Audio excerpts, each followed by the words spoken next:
നമസ്കാരം സുഹൃത്തുക്കളെ, tips and ട്രിക്സിലേക്ക് ഏവർക്കും സ്വാഗതം. വരാനിരിക്കുന്ന PSC പരീക്ഷകളിൽ ഉറപ്പായും പ്രതീക്ഷിക്കാവുന്ന ചോദ്യങ്ങളുമായിട്ടാണ് ഞാൻ വന്നിരിക്കുന്നത്. PSC മുൻ വർഷങ്ങളിൽ ആവർത്തിച്ച ചോദ്യങ്ങളാണ്, കൂടാതെ സാധ്യതാ ചോദ്യങ്ങളും ഉൾപ്പെടുത്തിയിട്ടുണ്ട്. അപ്പൊ നമുക്ക് വീഡിയോയിലേക്ക് കടക്കാം.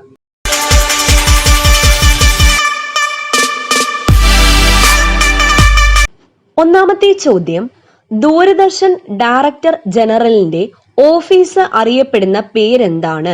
ദൂരദർശൻ ഡയറക്ടർ ജനറലിന്റെ ഓഫീസ് അറിയപ്പെടുന്ന പേരാണ് Mandi House. Mandi House. The luminous sparks എന്ന പുസ്തകം രചിച്ചത് എന്ന പുസ്തകം രചിച്ചത് ആരാണ്? APJ അബ്ദുൽ കലാം ആണ്. APJ Abdul Kalam. The insider എന്ന നോവൽ രചിച്ചത് ആര്? ദ ഇൻസൈഡർ എന്ന നോവൽ രചിച്ചത് PV നരസിംഹറാവു ആണ്. PV നരസിംഹറാവു. തുമ്പ റോക്കറ്റ് ലോഞ്ചിങ് സ്റ്റേഷൻ പ്രവർത്തനം ആരംഭിച്ച വർഷം 1963. തുമ്പ റോക്കറ്റ് ലോഞ്ചിങ് സ്റ്റേഷൻ പ്രവർത്തനം ആരംഭിച്ച വർഷം 1963. തിരഞ്ഞെടുപ്പിൽ പരാജയപ്പെട്ട ആദ്യ ഇന്ത്യൻ പ്രധാനമന്ത്രി ആരാണ്? ഇന്ദിരാഗാന്ധി. തിരഞ്ഞെടുപ്പിൽ പരാജയപ്പെട്ട ആദ്യ ഇന്ത്യൻ പ്രധാനമന്ത്രി ആരാണ്? ഇന്ദിരാഗാന്ധി. താഷ്കണ്ട് കരാർ ആരൊക്കെ തമ്മിലാണ് ഒപ്പിട്ടത്? ഇന്ത്യയും പാകിസ്ഥാനും. താഷ്കണ്ട് കരാർ ആരൊക്കെ തമ്മിലാണ് ഒപ്പിട്ടത്? ഇന്ത്യയും പാകിസ്ഥാനും തമ്മിൽ. താഷ്കണ്ട് കരാറിൽ ഒപ്പുവെച്ച നേതാക്കൾ ആരൊക്കെയായിരുന്നു? ലാൽ ബഹദൂർ ശാസ്ത്രിയും അയൂബ് ഖാനും. ലാൽ ബഹദൂർ ശാസ്ത്രിയും അയൂബ് ഖാനുമാണ് താഷ്കണ്ട് കരാറിൽ ഒപ്പുവെച്ച നേതാക്കൾ. തമിഴ്നാട്ടിലെ നാമക്കൽ ഏത് വ്യവസായത്തിന് പ്രസിദ്ധമായിരുന്നു? പൗൾട്രി. പൗൾട്രിക്കാണ് തമിഴ്നാട്ടിലെ നാമക്കൽ പ്രസിദ്ധമായിരുന്നത്. തമിഴ്നാട്ടിൽ ടാങ്ക് നിർമ്മാണശാല എവിടെയാണ്? ആവടി. ആവടിയിലാണ് തമിഴ്നാട്ടിൽ ടാങ്ക് നിർമ്മാണശാല സ്ഥിതി ചെയ്യുന്നത്. തമിഴ്നാട്ടിൽ ഓഫ്സെറ്റ് അച്ചടിക്ക് പ്രസിദ്ധമായ സ്ഥലമാണ് ശിവകാശി. തമിഴ്നാട്ടിൽ ഓഫ്സെറ്റ് അച്ചടിക്ക് പ്രസിദ്ധമായ സ്ഥലമാണ് ശിവകാശി. ദേശീയ ഗാനത്തിന്റെ ഷോർട്ട് വേർഷൻ പാടാനാവശ്യമായ സമയം 20 സെക്കൻഡ്. ദേശീയ ഗാനം പാടാനെടുക്കുന്ന സമയം 52 സെക്കൻഡ് ആണ്. ഇവിടെ ചോദ്യം എന്താണ്? ദേശീയ ഗാനത്തിന്റെ ഷോർട്ട് വേർഷൻ പാടാൻ ആവശ്യമായത് 20 സെക്കൻഡ് സമയമാണ്.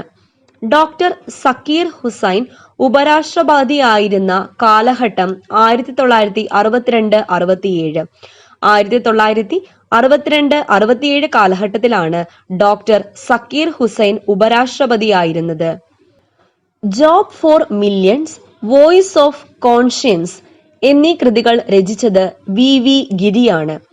Job for millions, voice of conscience എന്നീ കൃതികൾ രചിച്ചത് ആരാണ്? VV ഗിരി. സോണിയാഗാന്ധിയുടെ യഥാർത്ഥ പേരെന്താണ്? ആന്റോണിയോ മൈനോ. ആന്റോണിയോ മൈനോ എന്നതാണ് സോണിയാഗാന്ധിയുടെ യഥാർത്ഥ പേര്. ഗോവയെ മോചിപ്പിച്ച സൈനിക നീക്കം അറിയപ്പെടുന്ന പേര് ഓപ്പറേഷൻ വിജയ്. 1961. ഗോവയെ പോർച്ചുഗീസ് അധീനതയിൽ നിന്നും വിമോചിപ്പിച്ച സൈനിക നീക്കം അറിയപ്പെടുന്ന പേര് ഓപ്പറേഷൻ വിജയ് എന്നാണ്. വർഷം 1961. ഷോളാപൂർ ഏത് വ്യവസായത്തിനായിരുന്നു പ്രസിദ്ധം? പരുത്തി തുണിത്തരങ്ങൾ. പരുത്തി തുണിത്തരങ്ങൾക്കാണ് ഷോളാപൂർ പ്രസിദ്ധം. കോളേജ് ഓഫ് ഡിഫൻസ് മാനേജ്മെന്റ് എവിടെയാണ്? സെക്കന്ദരാബാദ്. സെക്കന്ദരാബാദിലാണ് കോളേജ് ഓഫ് ഡിഫൻസ് മാനേജ്മെന്റ് സ്ഥിതി ചെയ്യുന്നത്. ലോകത്തെ 70% രത്നങ്ങളും മുറിക്കുകയും പോളിഷ് ചെയ്യുന്നതും എവിടെയാണ്? സൂറത്തിലാണ് ലോകത്തെ 70% രത്നങ്ങളും മുറിക്കുകയും പോളിഷ് ചെയ്യുകയും ചെയ്യുന്നത്. റേസിംഗ് റൈനോ എന്നറിയപ്പെടുന്ന ഇന്ത്യയുടെ യുദ്ധക്കപ്പൽ INS ബ്രഹ്മപുത്ര. റേസിംഗ് റൈനോ എന്നാണ് INS ബ്രഹ്മപുത്രയുടെ വിശേഷണം. Racing rhino. ബോംബെ ഹൈ എന്തിനാണ് പ്രസിദ്ധം? പെട്രോളിയം ഖനനത്തിനാണ് ബോംബെ ഹൈ പ്രസിദ്ധം. ഡെനീം സിറ്റി ഓഫ് ഇന്ത്യ എന്നറിയപ്പെടുന്നത് അഹമ്മദാബാദ് ആണ്. ഡെനീം സിറ്റി ഓഫ് ഇന്ത്യ എന്നറിയപ്പെടുന്നത് അഹമ്മദാബാദ് ആണ്. ഹൈദരാബാദിലെ ഭാരത് ഡൈനാമിക്സ് ലിമിറ്റഡിൽ എന്താണ് നിർമ്മിക്കുന്നത്? ഗൈഡഡ് മിസൈലുകൾ.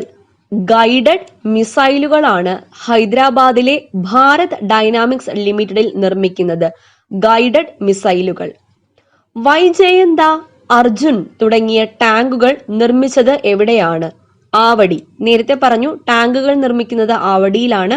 ഇവിടെ രണ്ട് ടാങ്കുകളുടെ പേരാണ് പറഞ്ഞിരിക്കുന്നത്. വൈജയന്ത, അർജുൻ എന്നീ ടാങ്കുകൾ നിർമ്മിച്ചത് ആവടിയിലാണ്. മൈക്ക ഖനനത്തിന് പ്രസിദ്ധമായ കൊഡർമ ഖനികൾ ഏത് സംസ്ഥാനത്ത്? വളരെയധികം ഇമ്പോർട്ടന്റ് ആയിട്ടുള്ള ചോദ്യമാണ്. ജാർഖണ്ഡിലാണ് കൊഡർമ ഖനികൾ. എന്ത് ഖനനത്തിനാണ് പ്രസിദ്ധം? മൈക്ക ഖനനത്തിന് പ്രസിദ്ധമായിട്ടുള്ള കൊഡർമ ഖനികൾ എവിടെയാണ്? ജാർഖണ്ഡിലാണ്. Tata iron and steel company എവിടെയാണ്? Jamshedpur. Tata iron and steel company എവിടെയാണ്? ജംഷഡ്പൂരിലാണ്. കൊരാപ്പുട്ട് അലുമിനിയം പ്രോജക്റ്റ് ഏത് സംസ്ഥാനത്താണ്? ഒറീസ. കൊരാപ്പുട്ട് അലുമിനിയം പ്രോജക്റ്റ് ഏത് സംസ്ഥാനത്താണ്? ഒറീസയിലാണ്. കൊയാലി എന്തിനാണ് പ്രസിദ്ധം? കൊയാലി എണ്ണ ശുദ്ധീകരണശാലയാണ്. കൊയാലി എണ്ണ ശുദ്ധീകരണശാലയാണ്. ISROയുടെ വാണിജ്യ വിഭാഗമായ ആൻഡ്രിക്സ് കോർപ്പറേഷന്റെ ആസ്ഥാനം PSC പ്രീവിയസ് ആണ്. ബാംഗ്ലൂർ. ബാംഗ്ലൂരിലാണ് ISROയുടെ വാണിജ്യ വിഭാഗമായ ആൻഡ്രിക്സ് കോർപ്പറേഷൻ സ്ഥിതി ചെയ്യുന്നത്. അടുത്ത ചോദ്യം, ISRO സ്ഥാപിതമായ വർഷം? 1969. 1969 ISRO സ്ഥാപിതമായത്. ബൊക്കാറോ സ്റ്റീൽ പ്ലാന്റ് ഏത് സംസ്ഥാനത്താണ്? ജാർഖണ്ഡിലാണ് ബൊക്കാറോ സ്റ്റീൽ പ്ലാന്റ് സ്ഥിതി ചെയ്യുന്നത്. ജംഷഡ്പൂർ ഏത് വ്യവസായത്തിനാണ് പ്രസിദ്ധം? ഇരുമ്പുരുക്ക്. ജംഷഡ്പൂർ ഇരുമ്പുരുക്കിനാണ് പ്രസിദ്ധം. Iron and steel. ജീവിച്ചിരിക്കുമ്പോൾ പരമവീര ചക്രം ലഭിച്ച ഏക സൈനികനാണ് സുബേദാർ മേജർ ബാനാ സിംഗ്. സുബേദാർ മേജർ ബാനാ സിംഗിനാണ് ജീവിച്ചിരിക്കുമ്പോൾ തന്നെ പരമവീര ചക്രം ലഭിക്കുന്നത്. സുബേദാർ മേജർ ബാനാ സിംഗ്. ജയ് ജവാൻ ജയ് കിസാൻ എന്ന മുദ്രാവാക്യത്തിന്റെ ഉപജ്ഞാതാവാണ് ലാൽ ബഹദൂർ ശാസ്ത്രി. ജയ് ജവാൻ ജയ് കിസാൻ, ലാൽ ബഹദൂർ ശാസ്ത്രി. ചണ്ഡീഗഡ് നഗരം ആസൂത്രണം ചെയ്തത് ആര്? ലേ കോർബൂസിയ. ലേ കോർബൂസിയയാണ് ചണ്ഡീഗഡ് നഗരം ആസൂത്രണം ചെയ്തത്. ചാന്ദ്രയാൻ പദ്ധതിക്കായി ഇന്ത്യ ഉപയോഗിച്ച ബഹിരാകാശ വാഹനത്തിന്റെ നാമധേയം PSLV C11. PSLV C11 ഉപയോഗിച്ചിട്ടാണ് ചാന്ദ്രയാൻ പദ്ധതി നടപ്പാക്കിയത്. ചരൺ സിംഗിന്റെ സമാധി സ്ഥലത്തിന്റെ പേരെന്താണ്? കിസാൻ ഘട്ട് എന്നാണ് ചരൺ സിംഗിന്റെ സമാധി സ്ഥലത്തിന്റെ പേര്. ചമ്പാനീർ പാവഗഡ് ആർക്കിയോളജിക്കൽ പാർക്ക് ഏത് സംസ്ഥാനത്താണ്? ഗുജറാത്തിലാണ് ചമ്പാനീർ പാവഗഡ് ആർക്കിയോളജിക്കൽ പാർക്ക് സ്ഥിതി ചെയ്യുന്നത്. എവിടെയാണ്? ഗുജറാത്ത്. ചന്ദ്രയാൻ 2 പദ്ധതിയിൽ ഏത് രാജ്യവുമായി സഹകരിക്കാനാണ് ഇന്ത്യ ലക്ഷ്യമിടുന്നത്? റഷ്യ. ഇപ്പോൾ പദ്ധതി നടപ്പിലായിട്ടുണ്ട്. റഷ്യയുമായിട്ടാണ് ഇന്ത്യ സഹകരിച്ചത്. ഹൂഗ്ലി നദിയുടെ തീരത്ത് കേന്ദ്രീകരിച്ചിരിക്കുന്ന പ്രധാന വ്യവസായം ചണമാണ്.